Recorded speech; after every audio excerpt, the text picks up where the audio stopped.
Right. Well, let's get right into that. Of course, Bill Gates is a known big player on this front. He has major stock in Monsanto. They've been pushing things like drought-resistant crops as a solution for Africa. They've been pushing aluminum-resistant crops, which may have a direct relation with this geoengineering issue. And there's so much more involved. Let's start to get into that. I don't know if you want to talk about Bill Gates specifically or the bigger picture, but there are major financial incentives here and major rigging of the games. They're controlling the inputs to determine who's going to make money on these markets, and it impacts everything, including especially our food supply. And you've already got 1 to 2 billion people at or close to the edge of starvation. This is going to have very costly effects if this is not stopped. It absolutely is. And from the financial standpoint alone, in investigating this, we learned that weather is being traded on the Chicago Mercantile Exchange. And I'm going to say that again because my mouth dropped when I learned this. Weather is being traded on the Chicago Mercantile Exchange. Weather is being traded, yeah. Yeah, it had to be said 3 times because I couldn't believe it myself. So we contacted a trader and went out to Chicago, and we found out about weather derivatives. And certain corporations are interested in these. We met with trader Mike Agney, who explained that derivatives are a way for corporations or individuals to offset the risk due to adverse weather conditions. So certain heating companies would be interested in it, insurance companies, or even companies that have crops. And the example that he used was this. Let's say if you have $5 million worth of a crop, but you insure it through the use of these derivatives for $10 million, you have a financial incentive for that crop to fail. And what he further went on to say is every commodity is driven by the ability to predict weather. So those who knew about this drought, I'm not saying everybody involved with these weather derivatives is involved in insider trading, and most people think that our weather is 100% natural, and that is the furthest thing from the truth. We proved that, and why in the world are they spraying? So those, again, who had the playbook are literally making billions of dollars this summer just on the Chicago Mercantile Exchange, playing with derivatives. But I want to stop you and add to that. So they're trading weather, trading derivatives on the future of weather, but it's also become a big scandal that they're betting on the future of food commodities. It's become such a scandal in Europe that certain banks are backing off of it, mainly for public relations reasons. But you've got people betting on the future of weather, the future of crops, and all this is going on as they produce crops for ethanol instead of for food. And well, let's get back into it. Well, Aaron, there's no question about it. We have seen considerable increases in both our gasoline and our food prices. This is nothing. Because of this year's drought, which, again, we illustrated it without question, is an engineered drought. There are people, again, making billions of dollars just from the food market. So corn, which is a major, the Midwest is one of the largest suppliers, or the largest supplier in the world. Most food products contain corn. We're going to see over, I believe, a 30% increase in food prices. This is going to impact everybody in certain capacities. So not only do we have the human health implications, the ecological implications, but the financial implications. And in many cities now in lower income communities, we're going to see a great increase in crime because a lot of people who I've been speaking to, I hit the streets on a daily basis. I hand out free DVDs, and I've been talking to people out in South Central Los Angeles, in the Inglewood communities, asking what would you do if your food prices go up 30%? And the answer was, you know, we will just be devastated. We do not know. So we're going to end up seeing a lot of homelessness, a lot of people being affected in major ways just in these capacities. But the big concern of ours was what I think the bigger picture, and this goes into an agenda that's much, much greater than simply financial. Well, please go into it right now. I was going to give you a toss, Aaron. Well, what we found out, we interviewed Barb Peterson of Farm Wars, and in the first film we covered an aluminum-resistant seed, and of course aluminum is falling into our soils, contaminating our soils. But Barb called me up and she said, you know what, I think I found something that's more compelling that's completely related to geoengineering. So we talked to her and we found about some studies. EPA is stating that by 2030, we will see a 50% increase in crop loss due to abiotic stress. And this is very significant. What is abiotic stress? Abiotic stress is everything that the chemtrail geoengineering programs create. It's the drought. It's the heavy metal contamination. It's too much moisture, and it's fungal overgrowth. Geoengineering programs, chemtrails, actually block our sun. Because of that, they proliferate fungal growth, which again leads to this abiotic stress. Well, guess what, Aaron? There is a solution to abiotic stress. Aren't you excited? Perhaps it has to do with stopping the geoengineering? Oh, God, we wish it would, and I guess that's where it falls into our hands. Let me rephrase that. There is a corporate solution. Monsanto. Oh, you mean the Hegelian dialectic solution. Yeah, okay. Right, right. Not the good solution that we're working towards getting these programs stopped, but they have a corporate, which is a political and monetary solution. It's this genetically modified seed that addresses abiotic stress. It addresses the drought that we're seeing. It addresses too much moisture. It addresses the heavy metal contamination. And they have seeds now everywhere from apples to zucchini, which addresses this. So not only is this are certain individuals stripping the public of their finances and resources, this is literally about destroying natural systems and, again, through the Hegelian dialectic, corporatizing our complete natural food supply. What we found, we interviewed biologist Francis Mangels, who has been doing soil tests, doing rain tests. Forests around the world are collapsing. This thing goes deeper than I thought. It just blows my mind. There is a company, it's a spinoff of Monsanto. It's called Arbigen, and they are genetically modifying forests. So again, through the destruction of our soils, we have ecosystems collapsing. These corporations come in with their solution. Aaron, this is prophesied in every major religion. So we have this big corporate governmental conglomerate, which I call the beast, that wants to desperately control everything. So through death and destruction, they are literally destroying our ability to live independent and live off of nature.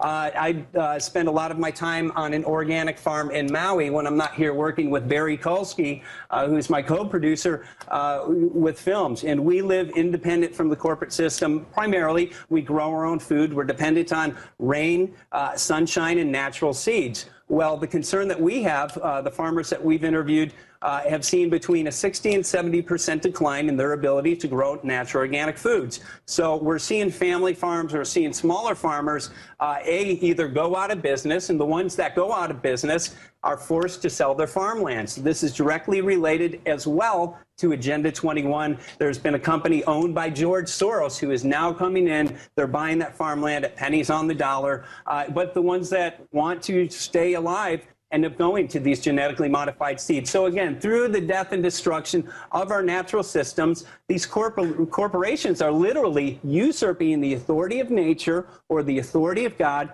and they're bringing it under corporate authority so that these natural systems can be controlled by corporations and the entities who control these corporations. Well, yeah, they're trying to eradicate the natural order of things, literally turning on its head from, you know, the basic gardening idea of plucking out the weeds and keeping the things you want to grow.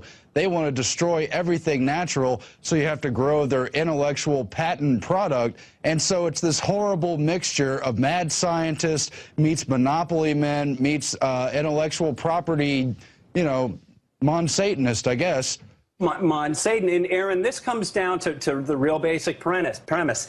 This conglomerate, the people behind this, they want to be life. They want to be the source of life, and through genetic modification, they are. Now, if we allow them to continue this, and if we allow them to continue to corporatize every natural system, they will have complete control over our food supply. That gives them complete control over the population. It gives them complete control over the world. And geoengineer David Keith made a statement about 2 years ago. He stated, geoengineering gives man godlike power. These people are literally playing God. And again, they're selling this to the public as, you know, some of you are going to be really affected in a negative way. Geoengineers state that if they implement these programs, there will be droughts in Africa and Asia. And geoengineers are having this dialogue. They're stating, how do we deal with this issue of equity in terms of the people who are losers? How do we deal with that? How do we compensate the countries that are going through the drought from these programs? I mean, it's literally insidious, it's disgusting, and it's something that definitely needs to be addressed because we're at a very, very crucial time. According to former 20-year weatherman Scott Stevens, who's in the film, he believes that all of our weather currently is corporatized. If we look down at Hurricane Isaac, you can see aerosols all around that hurricane, and it was making funny turns. I think I saw that you covered it last night and some of the directional changes, without question, that has been manipulated. But with that being said, again, this is giving up all of our resources and all of our power to these corporations unless we, A, get educated and then reach out to communities. But, Aaron, we're seeing communities rise up. After I produced the first film, of course, we're encouraging people who purchased the film to make copies and hand out for free. We focused on a couple of areas. Maui, Hawaii was one of them. I'm an activist at heart. We handed out literally thousands of free DVDs and met with the mayor's office and had a lot of screenings. As a result, we have the Maui Clean Sky Ordinance, and that was an ordinance that was established. Right now it's in the council. It's going to go to vote pretty soon. That will effectively ban chemtrail geoengineering programs without two things: an environmental impact statement, which they will never get, and informed consent, because the people are informed on Maui. They will never get that. So my hope is making this film, which is, it's again, the response from Why in the World Are They Spraying has been much better than the first film, and the first film was very effective at waking millions of people up. Our greatest hope is that people will bring this into the public, waking people up, and really we have such a great opportunity and a great chance at getting these programs stopped once we have critical mass, and we're very close to getting critical mass. Once we have it, no more geoengineering. And we're going to have to do that. I want to talk about some of the military applications because there's a lot going on there as well. I mean, first of all, in all the public documents related to geoengineering or suspected related programs prior to that, we see things like the Air Force saying we're going to, quote, own the weather by 2025. They talk about owning the weather, and here we are seeing an agenda for controlling the weather. Then we look more closely at Monsanto. They were very much involved in military applications during Vietnam with Agent Orange and so forth. And then we see so many former secretaries of defense, major people from the Pentagon serving as CEOs or top advisors at Monsanto and related companies. How much does this have to do with direct military intervention? Is this war by other means? Oh, it definitely is. And interviewing Dr. Nick Begich, of course, his brother is a senator in Alaska. You know, he explained to us what many of us are aware of here on InfoWars. The military is controlled by corporations. Our government has been hijacked. So, but initially, I think weather control had good motives, you know, back 100 years ago, and it was to help people who were having droughts. But now we have it in this technology that has been put into the hands of militaries. And militaries were interested at first, I think, to protect their countries. Owning the weather by 2025 is a stated goal of our military. And in the paper, it talks about the weather acting as a force multiplier. So the ability to control weather, you can literally cripple an enemy's supply lines like they did in Project Popeye in the Vietnam War, where through the use of this technology, they actually flooded out the Ho Chi Minh Trail with a very high amount of rain. You can, if you can cripple the enemy by creating weather events so they can't get their airplanes off of the ground, it's a very effective weapon. Or in the case of what looks like Iran, they're literally, Ahmadinejad came out and he said Western countries were using weather control to create droughts in our country. If you create droughts in countries, this technology could be used literally to create instability in certain countries. So again, militaries have been interested in this. There was a treaty called the ENMOD Treaty. It was made, it was put in place back in 1972 or 73, and it prohibited the use of this technology, using the weather in warfare applications. Dr. Nick Begich explained to us an exemption with this treaty, and the exemption is this: countries can use this technology over their own soil. So Scott Stevens, former weatherman, explained to us, you can literally manipulate weather or manipulate a jet stream and have effects to the weather several thousand miles away, and that's exactly what's going on. And by the way, that's why we saw the Council on Foreign Relations when they hosted Ken Caldera and David Keith debating the question, can we ethically or in terms of international relations get away with unilateral geoengineering? That's right, and they are talking about forming global governance to monitor these programs. They're stating, you know, once we start, of course, they have started, who gets control of the thermostat? You know, they said you could imagine there would be wars. So, of course, we have to consolidate an enormous amount of political power into our hands. Yeah, our hands. We would be the good stewards of this. The answer is quite simple. God-like power in the hands of these fools? No, we're not going to accept it. And what, again, Aaron, this is the short of nuclear fallout, we have had no greater threat to the planet. Our soils are devastated. Our protective layer, the ozone layer, is being decimated every day. And these programs actually warm the planet. So it appears that there is some ice that is warming, creating methane release. And if that is true, that I believe is directly due again to the geoengineering because it traps heat in at night. So we're seeing devastations to our planet. And this is really, if we allow these programs to continue, this is the end of natural life here on this planet as we know it.